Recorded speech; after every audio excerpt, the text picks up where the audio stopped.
Uy. Y vamos arriba, Puerto Rico. Buenas tardes, Boricua. Despierta.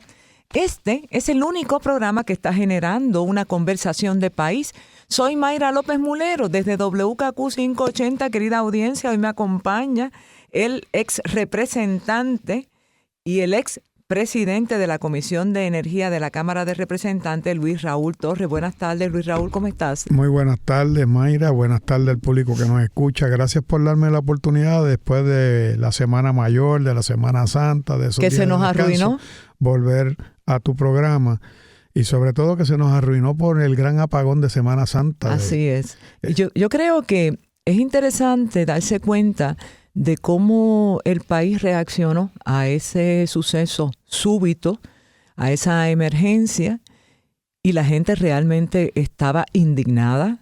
Se manifestaron a través de las redes sociales, Luis Raúl, y esa indignación tiene mucho sentido y tiene mucho fundamento, sobre todo cuando, a mi juicio, se le ha querido dar la impresión a la población de que el asunto energético está en buenas manos, con la creación de ese cargo del SAR de la energía impulsado por Jennifer González.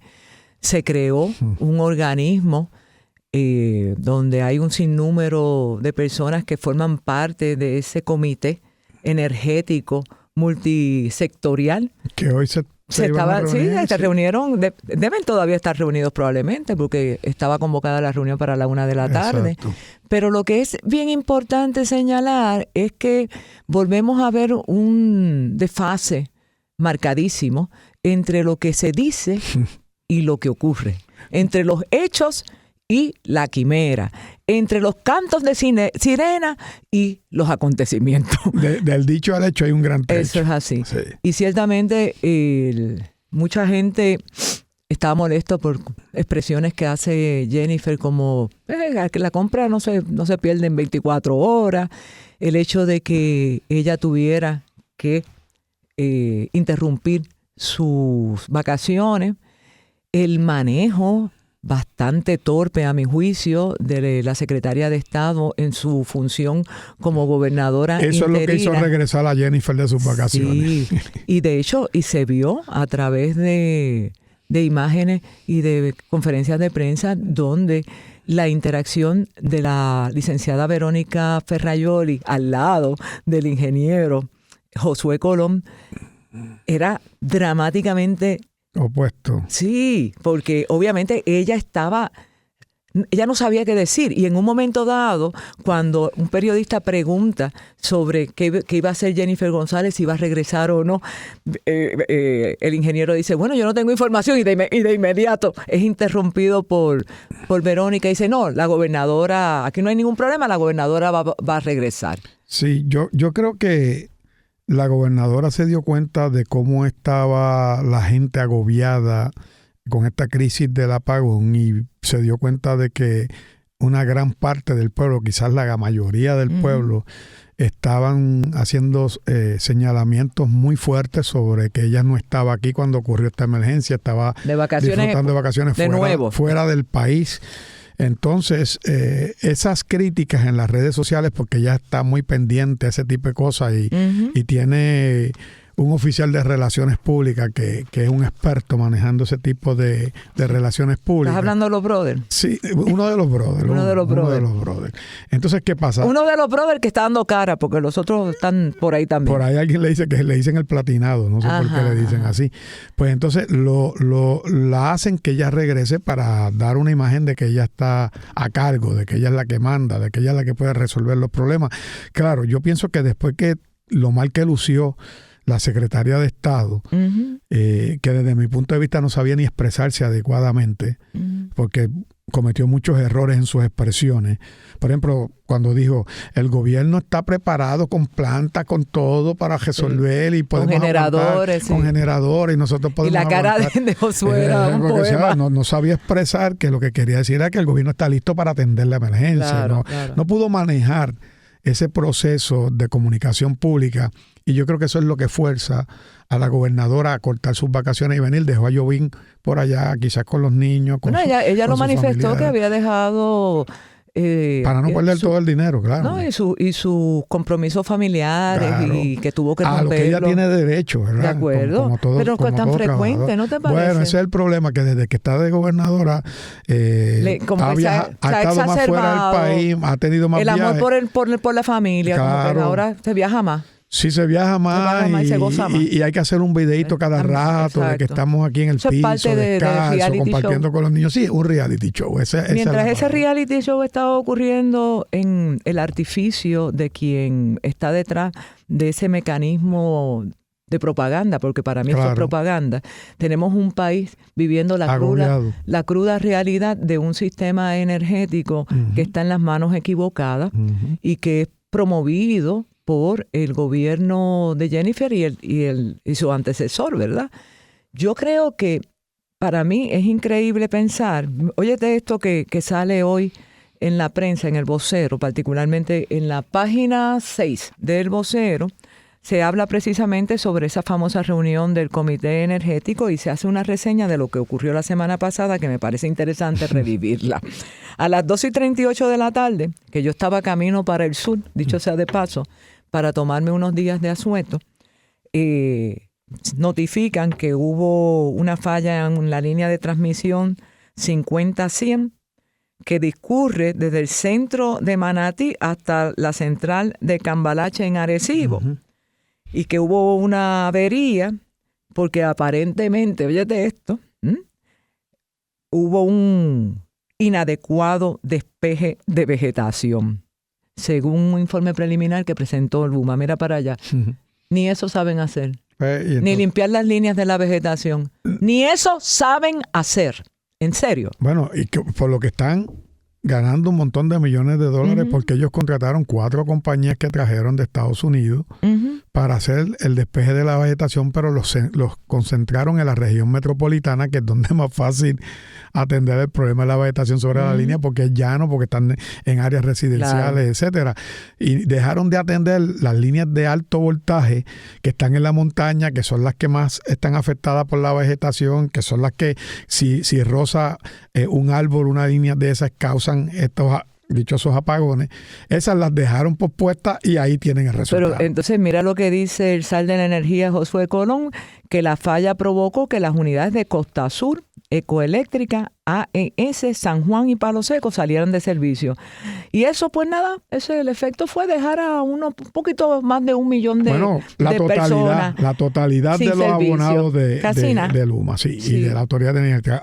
Es importante esto que tú acabas de traer ahí, porque el SAR dice, no, que dejó estas plantas, salieron y demás, pero no podemos olvidar, porque a veces la memoria colectiva se nos va, de que hace un mes atrás el SAR de la Energía hizo unas visitas a las plantas de generación, Josué Colón, y él mismo señaló que había encontrado en malas condiciones el mantenimiento de las plantas de generación, que había una de esas plantas que estaba totalmente apagada, fuera de servicio, creo que es una de Costa Azul o una de esas, que habían unas plantas apagadas en la central de San Juan que no estaban en funcionamiento adecuado. Es decir, que Genera PR... Tuvieron tiempo para tomar las medidas inmediatas. New Fork ahí Genera, cuando ellos entran, Josué Colón le rindió un informe a la Comisión de Energía que yo presidía en la Cámara de Representantes, donde nos dijo que le entregaba más de 3.000 megavatios, más de 3.200 megavatios a Genera en funcionamiento, y que todas las plantas de la Autoridad de Energía Eléctrica estaban funcionando adecuadamente con el mantenimiento correcto. Eso fue en un informe que él nos dio el año pasado. ¿Eso lo hizo quién? Josué Colón. Cuando era el director de la Autoridad de Energía Eléctrica y pasaba la generación. ¿Y ese fue el informe? A mano de Genera. Ese es el informe, lo tengo hasta escrito. Okay. Y entonces, ¿qué pasa? Que nos dice, todo está perfecto. O sea, que Genera recibió 3.200 megavatios en funcionamiento, todas las plantas de generación funcionan. Hoy, Genera tiene varias plantas de generación fuera de servicio.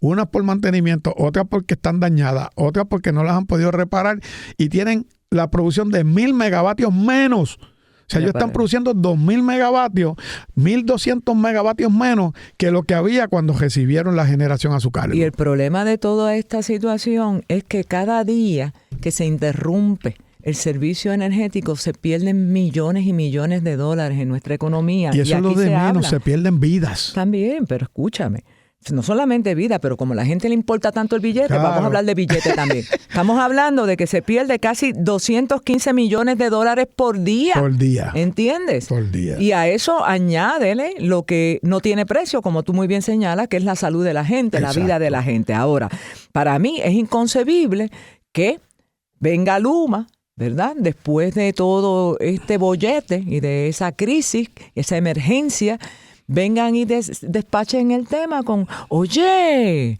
pues si en 48 horas retornó el servicio, eso es histórico, eso es más rápido que Speedy González. Qué cínicos son. Hay que ser bien cínicos. Lo que pasa es que aquí no ocurrió una tormenta tropical, no ocurrieron unos vientos, no ocurrió un temblor, o sea, no hubo nada que socavara el sistema que no fuera el mal mantenimiento, que ellos no le han dado a esas líneas y al sistema adecuadamente. No cabe duda que Jennifer González insistía durante este proceso en defender la Genera PR a New Fortress, porque ella está apostando a resolver el problema de la generación para tratar de minimizar los apagones en el verano, porque ella sabe que si empiezan fuertes y constantes apagones en el verano, eso va a implicar una repercusión sobre ella. Pues, ya ese es el pronóstico. Por eso es que están corriendo a buscar las plantas de emergencia, a convertirlas que están al uso del gas natural, a tratar de inyectar. Ahora están hablando de un nuevo sistema que quieren inyectar, que puede ayudar a mejorar la generación cuando haga falta. Entonces, yo digo, si el gobierno de Pedro Pierluisi hubiese a tiempo asegurado que los 16 proyectos que autorizó el negociado de energía para crear fincas solares se hubiesen dado y hubiesen facilitado y ayudado a esas empresas que lo hicieran, hoy tuviéramos cerca de 700, 800 megavatios producidos por energía solar que se hubiesen podido inyectar a la red y no hubiésemos tenido estas emergencias. Pero ahora están le compraron 13 generadores a New Fortress y los pusieron allí de FEMA para atender estas emergencias. Están pidiendo que se compren otros megageneradores más para uso de gas natural, que los va a manejar New Fortress también, que ya han declarado desiertas, creo que en una o dos ocasiones, la subasta, porque obviamente lo están haciendo para que a la larga se los compren al mismo New Fortress.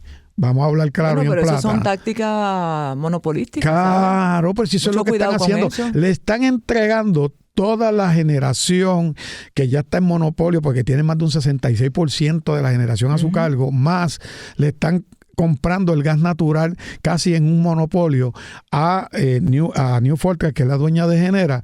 Y eso es lo que defiende Jennifer. Cada vez que hablaba del apagón salía defendiendo a Genera, a la generación, y decía que eso es culpa de Luma. Pero tampoco, lo que decía, estamos fiscalizando, pusieron un montón de carpetas frente a ella y frente al SAN. Y si estamos fiscalizando, ahí está la fiscalización sobre Luma, pero no decía cuál era la fiscalización, no decían qué era lo que habían encontrado, no decían qué rayos eran esas carpetas. Tuvo también un poquito de dificultad en el manejo de la terminología, pero ella quiere ser protagonista, aunque no sepa de lo que está hablando, pero bueno, ahí tenía al SAT de la energía que fue y la rescató. Pero fíjate que tú has dicho varias cosas bien importantes, Luis Raúl, y querida audiencia, escuchen esto. Hay una tendencia a querer buscar a la brevedad posible parchos, curitas, porque el sistema está desangrándose, pero tiene una hemorragia que hay que detener a toda costa, y la política que gobierna tiene mucha prisa en que eso ocurra. Entonces, cuando uno mira las distintas iniciativas que se están impulsando por el gobierno, te das cuenta de que básicamente están promoviendo, pues, buscar esos parchos a través de mecanismos que suplen, tienen nombres como son generadores pico. Sí, son de emergencia. De emergencia. Entonces, eso te compran muchos generadores y seguimos metiéndole artificialmente vida al sistema que está moribundo, ¿verdad? Agonizante. Y uno se plantea si esa realmente es el rumbo correcto para resolver el problema, o si por el contrario estamos agotando recursos económicos en esfuerzos cuya vida es muy breve y que implica patear la lata, porque más adelante, de aquí a par de años, vamos a estar en el mismo sitio con el mismo problema y con menos chavos. Bueno, yo tengo una teoría sobre toda esa situación, que es que aquí New Fortress Genera, porque son los mismos, la misma gente que está en New Fortress son los mismos que están en general, incluso algunos de los funcionarios que nombraron los hicieron accionistas de New Fortress, como es el caso de Iván Baez y como es el caso de Daniel Hernández. Sí. Que los nombran en esos puestos, pero los hacen accionistas de New Fortress. Después que conocen también todas las interioridades del tema gubernamental. Claro, y como son accionistas, se infiltran en todos esos mecanismos de obtener información valiosa para después utilizarla para beneficio de ellos. Y como son accionistas, su principal motivación es proteger a New Fortress y ganar más dinero, no realmente resolver el problema del país. Entonces, yo a veces me pregunto, ¿por qué si cuando New Fortress entra tenía 3.200 megavatios todas las plantas funcionando, 2 años después que genera New Fortress, las plantas han dejado de funcionar, las quieren convertir todas a gas, lo que buscan es vender más y más gas? Y yo pregunto, ¿será todo esto un plan orquestado para favorecer la venta del gas y el cartel del gas metano? Porque le dicen gas natural, pero es gas metano, ¿verdad? Es gas dañino, es un combustible fósil que daña el ambiente, que hace daño al ser humano. Entonces, fíjate que desde que llega la gobernadora, rompen a cambiar la política pública energética de movernos a energías renovables con unas metas a corto y mediano plazo para ir moviéndonos hacia esa energía renovable, principalmente el uso como fuente principal del sol. No es que solamente iba a ser el sol, sino que el sol fuera la energía principal a través de paneles solares y de baterías de resguardo, etcétera. Y empiezan a cambiar toda esa política pública para movernos al uso del gas natural, porque es la salvación del mundo. Es la salvación del problema energético del país. Y están empujando el gas natural por ojo, boca y nariz, y no podemos otra vez en la memoria colectiva olvidarnos que hace varios años atrás vino Jennifer González aquí con unos congresistas norteamericanos, principalmente un demócrata, a proponer que Puerto Rico se convirtiera en un hub de almacenamiento, o sea, un lugar de almacenamiento de gas natural para hacer la venta a Centroamérica y a Suramérica de gas natural desde aquí. Y si me permites añadir a lo que estás diciendo, no podemos perder de vista también que esa nueva vertiente que impulsa Jennifer González responde a los estilos de su amigo allá en el norte, las políticas impulsadas por Trump, que sencillamente abandona todo lo que es energía limpia y comienza nuevamente a resurgir el tema del petróleo, y lo vemos, y del gas, y las personas que pone a velar el tema energético precisamente abrazan el cartel del petróleo, el del gas natural, y les importa un pepino angolo todo lo que pretendió hacer Biden desde la presidencia, que trajo a una mujer que dirigía el Departamento de Energía en muchísimas ocasiones a Puerto Rico, que le respondía directamente al presidente sobre lo que ella vino a ver, ¿verdad? Mediante inspecciones. O sea, esta señora vino e inspeccionó, hizo unos planteamientos. Yo creo que Jennifer viene con el interés de procurar cumplir una promesa de campaña que ahora está atrapada en esa misma ella prometió tanto y tanto y tanto y tanto, porque ella es Wonder Woman, que ahora se quedó sin energía y sin superpoderes para poder convencer a la población de que en efecto hay un plan articulado de manera coherente para resolver el problema de energía en Puerto Rico de una manera eficiente y rápida y permanente. Y eso no ha ocurrido. Por el contrario, como tú muy bien señalas, estamos peor que cuando estábamos bajo la Autoridad de Energía Eléctrica, y eso lo han dicho montones de expertos. Claro. Entonces aquí ella va a tener que bregar con lo que dijo Pedro Pierluisi, el tostón que Pedro Pierluisi le dejó. Que por ahí le salió el paso. le dejó el tostón ahí, ¿verdad? Que no es tan fácil. No es fácil, y es cierto. Cuando nosotros pudimos haber salido de un contrato leonino como el de Luma, en el 2022 yo radiqué junto a un grupo de legisladores una resolución concurrente conjunta de Cámara y Senado para que se cancelara el contrato de Luma suplementario que tenía en ese momento, que iba a vencer en noviembre de ese año, y que se podía cancelar y no hubiésemos tenido que pagar penalidad, y hubiese sido más fácil y legal y también legal poder cancelar ese contrato en ese momento. esa pieza legislativa en la Cámara la aprobamos con los votos de los legisladores del Partido Popular, de Victoria Ciudadana, del Partido Independentista, del Partido Dignidad y de este legislador independiente. Y todos los legisladores del PNP que estaban presentes cuando se discutió la medida en el hemiciclo le votaron en contra. Posteriormente va al Senado, pasa lo mismo, la aprueban allá con los votos de todos los partidos, menos el PNP. Mira, va la medida donde que Pedro tuvieron la Pierluisi, oportunidad. Claro, y hubiésemos salido de ese tostón porque hubiésemos podido retomar de forma inmediata el sistema a manos públicas, el área de transmisión y distribución. Y entonces Pedro Pierluisi lo veta. Cuando nosotros intentamos ir por encima del veto, no pudimos tener los votos necesarios porque necesitábamos 2/3 partes de los votos de Cámara y Senado, y los PNP no quisieron prestar 4 votos en la Cámara.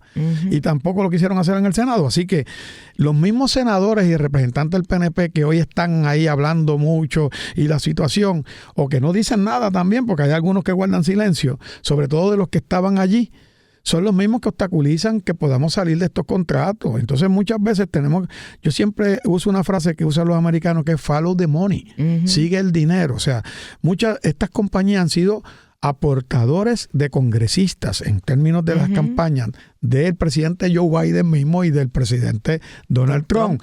Y también hay que mirar que le recogieron dinero a Jennifer González. O sea, la compañía IEM, que es la asesora en los asuntos de fondos federales de Luma en Puerto Rico, óiganlo bien para que lo entiendan otra vez, porque esto lo hemos hablado muchas veces con usted aquí. Esa compañía IEM le organizó un fundraising a Jennifer González en Washington, D.C., a $500 y $1,000 el plato, donde le iban a recoger $500,000 a Jennifer González para su campaña. Mira eso. ¿Por qué es que se arrastran los pies hacia el contrato de Luma? No lo sé. ¿Tendrá algo que ver eso? Incluso ella hablaba de esas carpetas que a mí me da gracia porque ningún periodista se le ocurrió preguntarle ¿de qué son esas carpetas? Claro. ¿Y qué es lo que dicen esas carpetas? O sea, tenían como 5 o 6 carpetas ahí llenas de algo. Y venían y le ponían un papel al frente. Exacto. Y ahí estamos fiscalizando a Luma, pero ¿cuál es la fiscalización que han encontrado? Es como un montaje también. Por favor. Entonces, si van, hay por ahí unos comentarios hace mucho tiempo que lo discutimos aquí también con usted, que es que la compañía ATCO, que es la de Canadá, con Quanta, que son los dueños de Luma, Quanta es la de Texas, tienen problemas y están rompiendo su consorcio y están en esos acuerdos para romper el consorcio, y ATCO se quita. Se queda Quanta a cargo de lo que es Luma en Puerto Rico, pero dicen que Quanta se va a unir con otra compañía, que ahora no recuerdo el nombre, que es la que quedó segunda cuando ellos se llevaron el contrato de la transmisión y distribución aquí, y que se van a unir ahora Quanta y esa otra empresa. Y entonces ellos van a hacer como un nuevo consorcio. A lo mejor le van a cambiar hasta el nombre a Luma.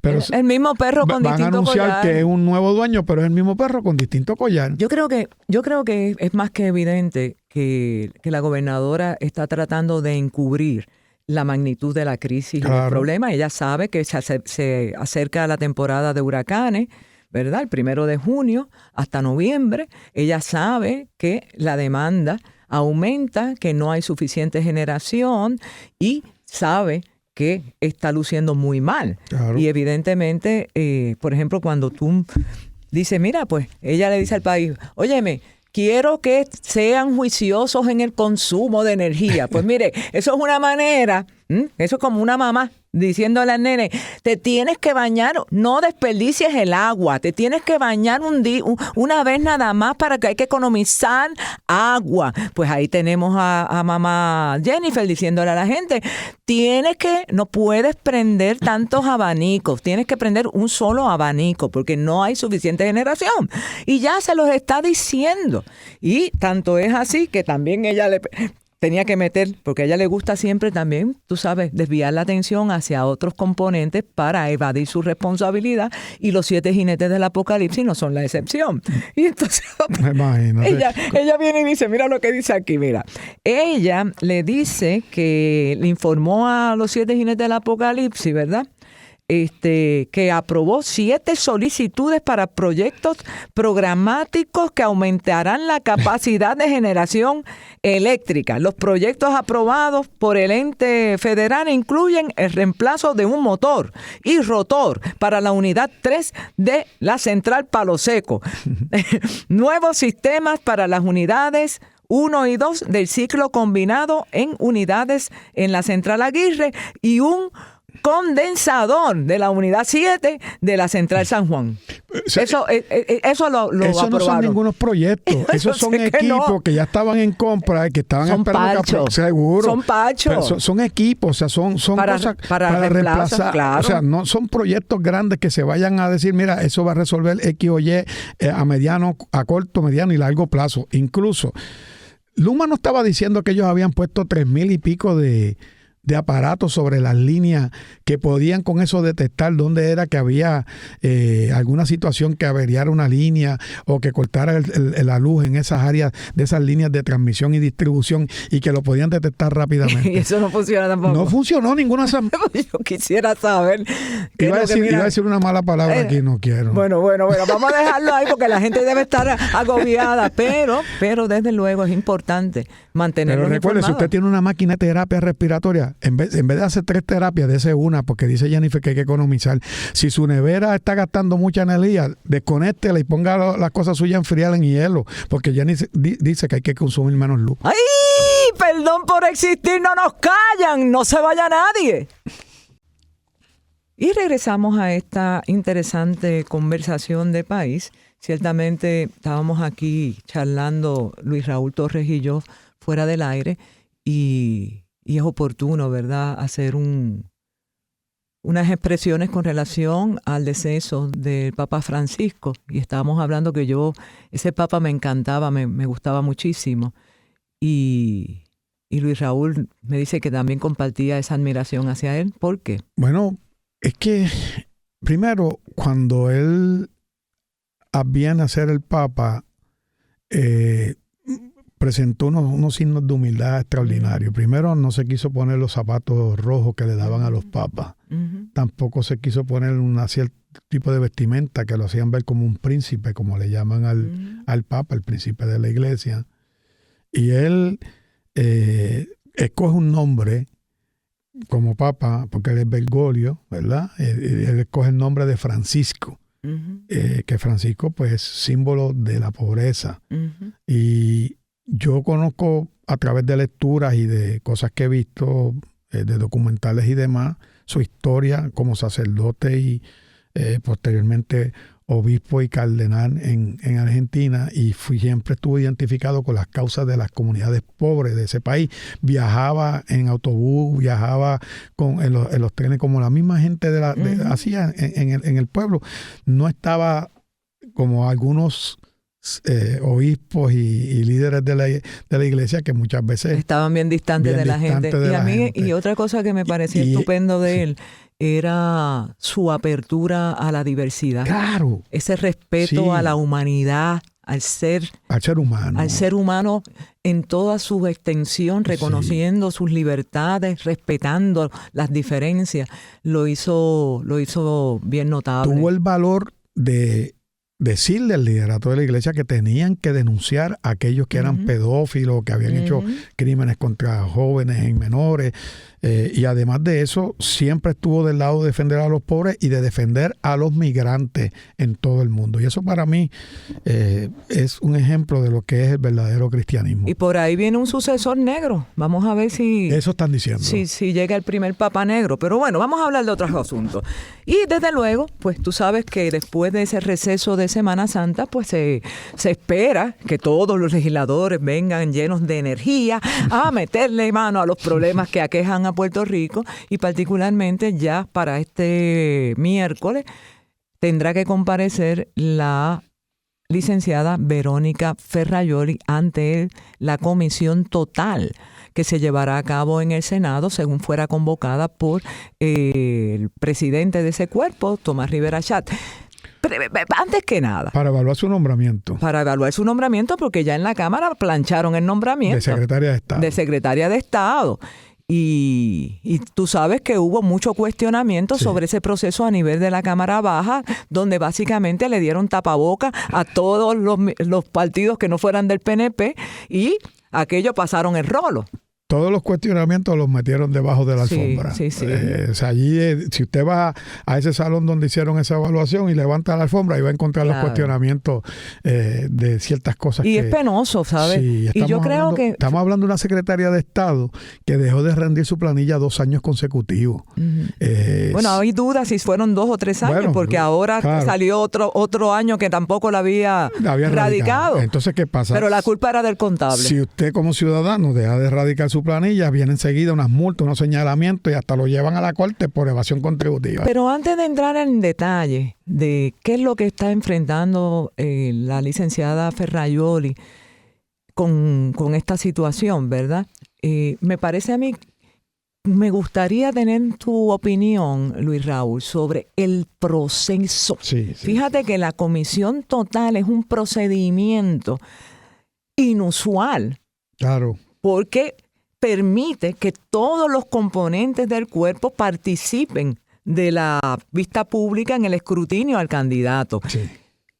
Háblame un poco de eso. ¿Cuándo se utiliza ese mecanismo y por qué? Bueno, lamentablemente esto es algo bien extraño porque Tomás Rivera Chats ha cogido esto de las comisiones totales como un proceso regular del proceso de evaluación de algunos candidatos que han sido nominados por Jennifer González. En el caso sería la tercera. Para que la gente entienda, una comisión total es cuando se le permite, se cita al pleno de todos los senadores, o en el caso de la Cámara, de toda la Cámara, van todos los legisladores y se le dan 15 minutos a cada legislador, en teoría, porque algunos cogen menos, pero 15 minutos, que es el derecho que le dan por reglamento, a que en esos 15 minutos pregunte lo que quiera a la persona que se trae a la comisión total, porque se está investigando algo.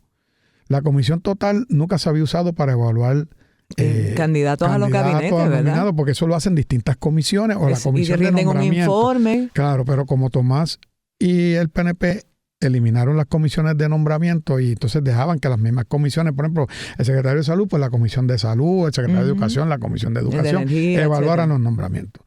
Así que en este caso, él ha traído varios secretarios, el de Recursos Naturales, al de Salud, y ahora trae a esta secretaria, a la de Justicia también, que está cuestionada. Pero todavía esa está en remojo. Pero ya la llevaron a una comisión total. Por eso. Y está cuestionada. Entonces, ¿qué pasa? Bueno, perdona que te interrumpa, Luis Raúl.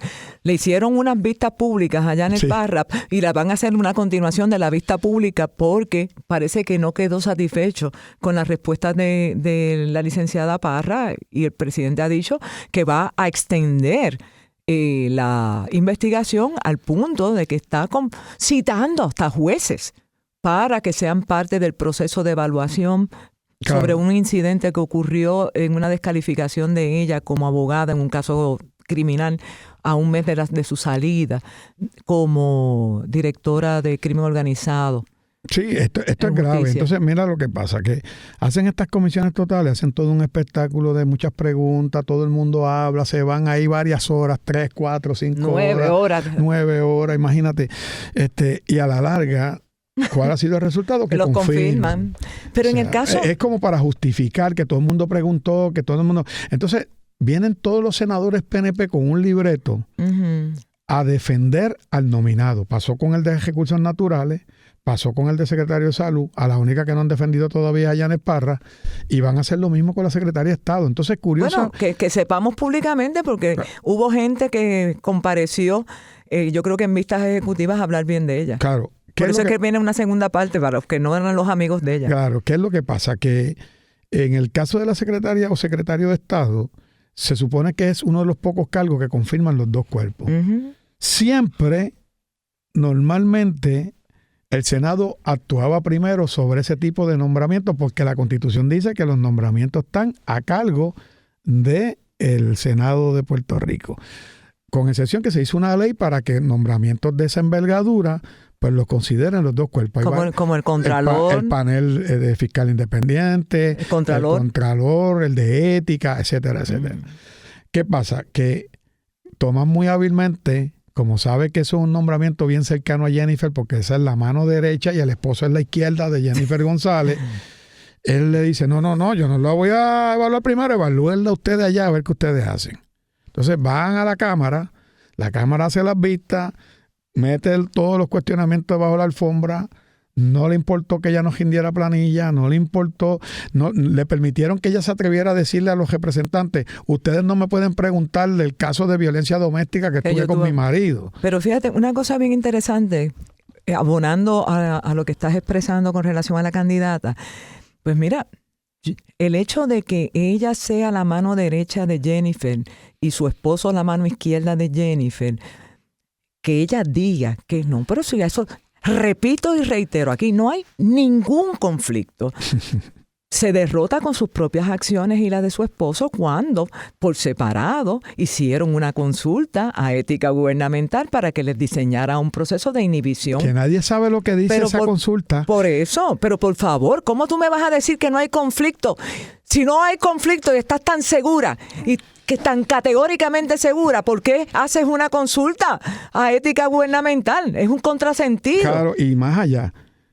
Hay una opinión de ética gubernamental a petición de Tomás Rivera Chats. Uh-huh. Y Tomás dijo, y eso no podemos perder de perspectiva las cosas, Tomás Rivera Chats dijo, yo le pedí esta consulta a ética gubernamental y la compartí con Johnny Méndez y la compartí con la gobernadora, pero no la han hecho pública. Uh-huh. ¿Por qué? ¿Qué hay ahí? ¿Qué dice ética? ¿Ética aceptó eso? ¿O ética hizo algún señalamiento? ¿O ética puso unas condiciones?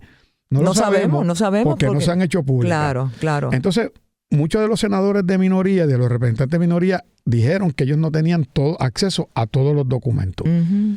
Entonces, ¿cómo es posible que tú vayas a poner a una secretaria de Estado que en cualquier momento, que ya ha sido gobernadora interina, sin todavía estar confirmada, uh-huh, para las vacaciones, uh-huh, de Jennifer, uh-huh, y que si le sucediera algo a Jennifer, Dios le dé larga vida,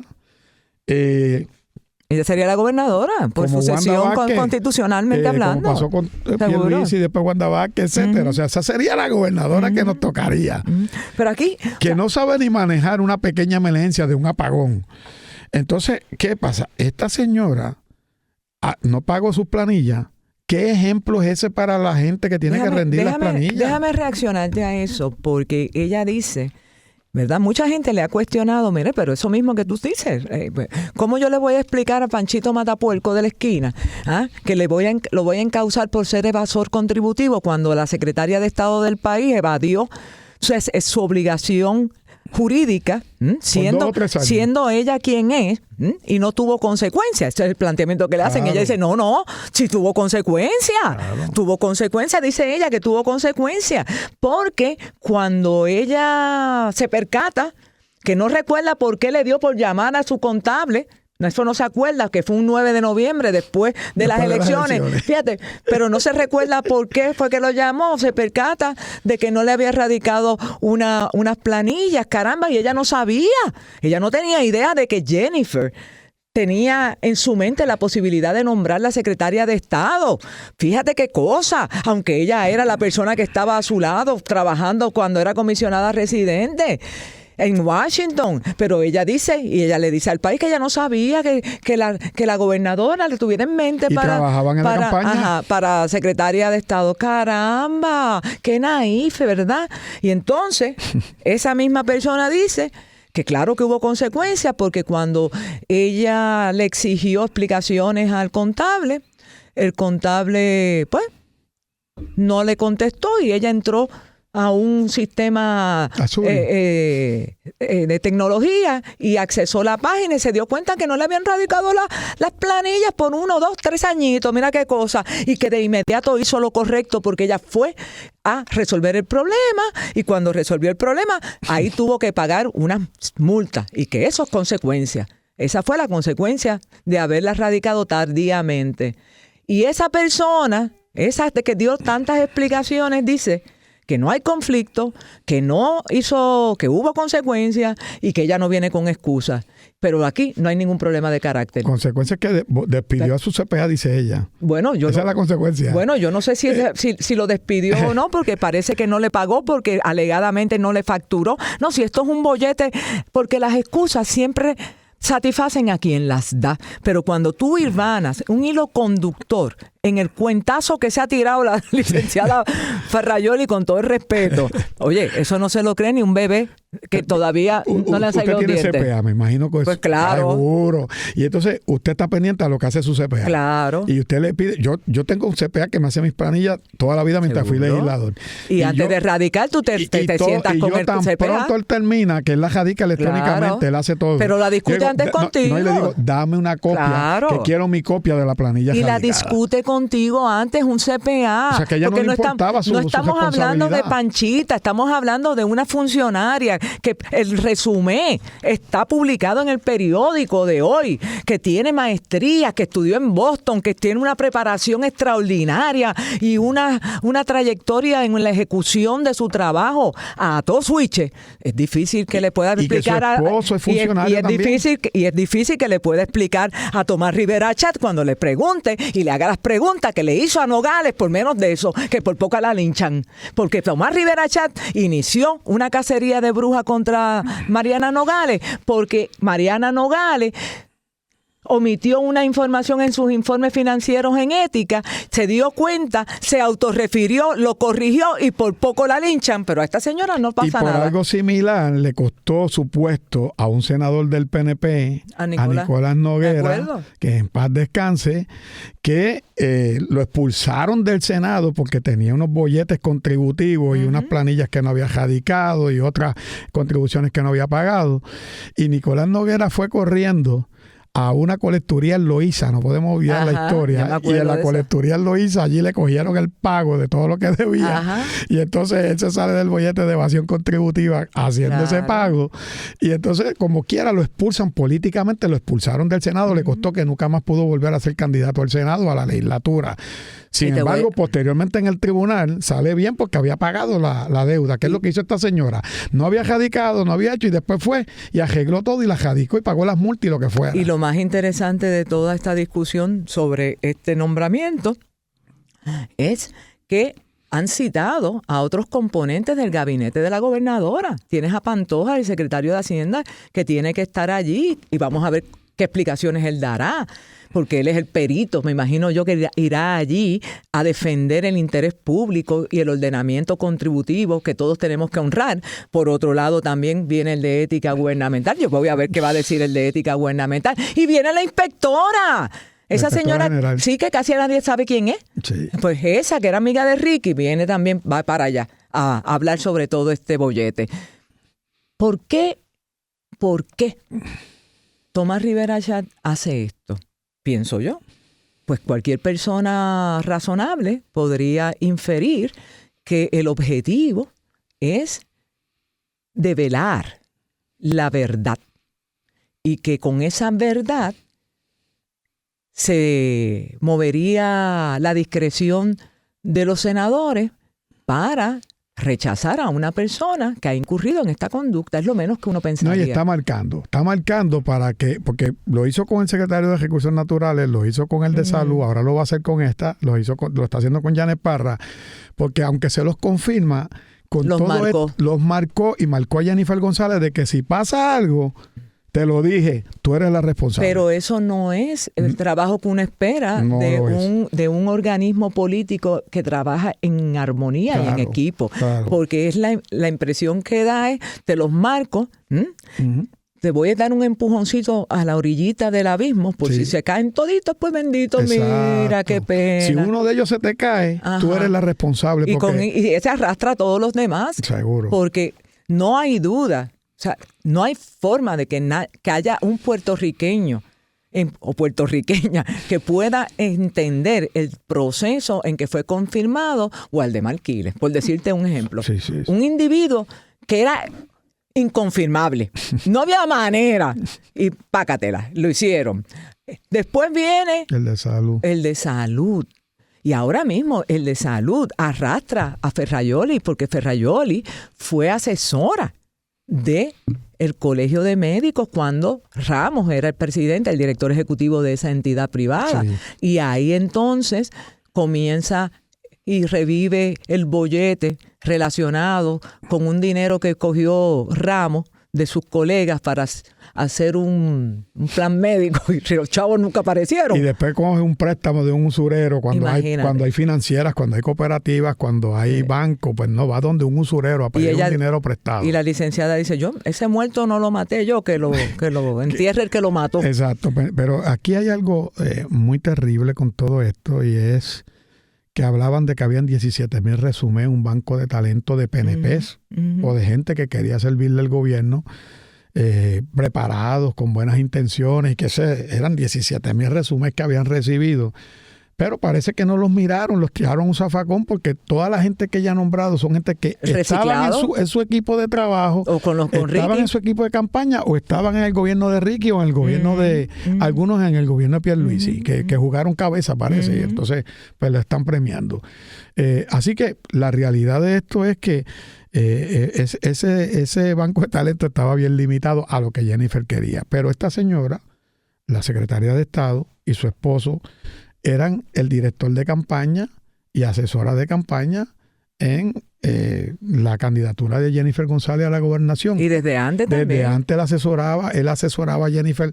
Él trabajó con Jennifer en la Cámara. Seguro. Él asesoraba a Jennifer en la comisaría residente y ella trabajaba con Jennifer en la comisaría residente. O sea, y fíjate también que esto y le da 2 puestos a cada uno para darle un buen dinero. Y esto es bien importante lo que estamos hablando, querida audiencia, porque fíjese que el mismo Domenech, ahora mismo, hay un caso, no voy a dar detalle por razones obvias y por respeto a ustedes, querida audiencia, porque es un caso donde yo intervengo como abogada, que es la demanda que radiqué la semana pasada en el caso de el asesinato de Yvette Joan.